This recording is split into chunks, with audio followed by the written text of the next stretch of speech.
Before I tell you what I know about this weaving here, you've got a little bit of history. It sounds quite interesting. First tell me what you know about it. Well, I don't know an awful lot about it, except that it was given by Kit Carson, who I'm sure everybody knows in his history, given to the foster father of my grandmother. And do you know who made this weaving? Do you know what kind of blanket it is? It's probably a Navajo, but that's about all I know. So you haven't had anybody look at it? Nobody's ever looked at it that I'm aware of.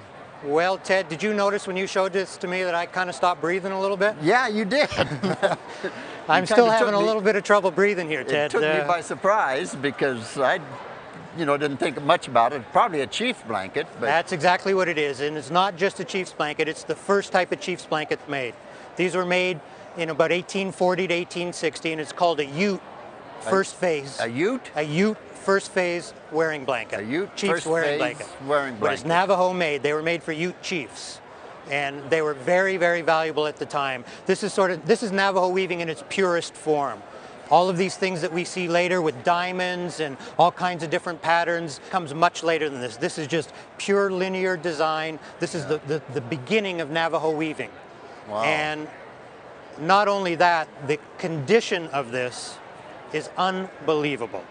Unbelievable. Wow. We see these, we've got a little bit of damage over there. We have a very interesting thing here. This is almost like silk. It's made from hand-woven wool, but it's so finely done, it's like silk. Wow. It would repel water. And this here is dyed with indigo dyes. It was a very valuable dye at the time.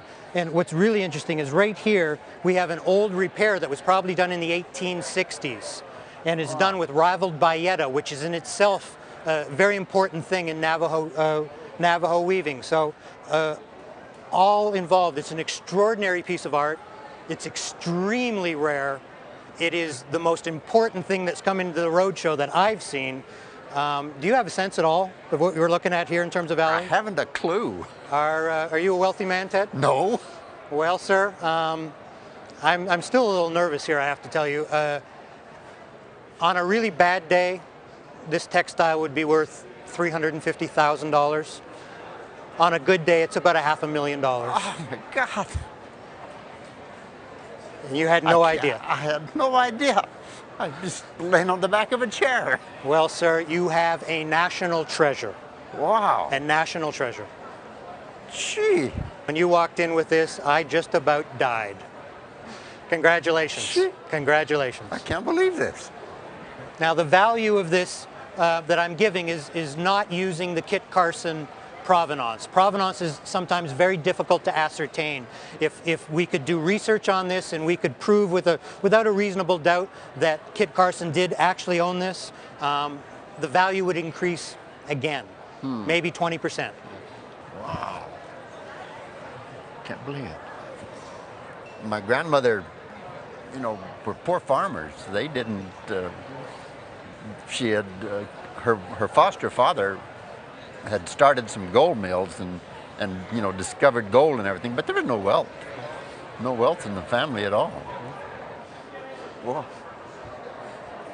I can't believe it. Congratulations. Thank you. Gee. Well,